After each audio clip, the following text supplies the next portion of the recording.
Yo guys, may suggestion lang ako pag gusto nyong mag-DIY or magbutingting sa inyong sasakyan.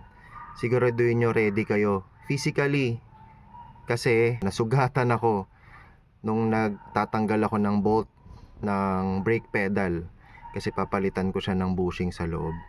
So pakita ko sa inyo ano nangyari sa akin. So yan guys. medyo malaki yung sugat.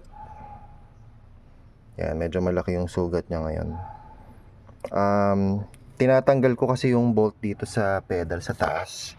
Para matanggal ko kasi kailangan may pangontra dun sa kabilang nut. Nung natanggal to, natanggal yung wrench niya. Natanggal yung wrench. Sumabit dito. Dito sa plastic, sumabit na ganun. Nakayod. Kaya ang nangyari ito. O, di ba? Medyo mahapdi pa siya ngayon.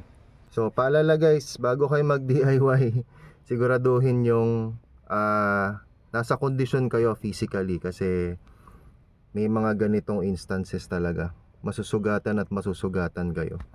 Pero okay lang yan. Happy DIY mga kabreds.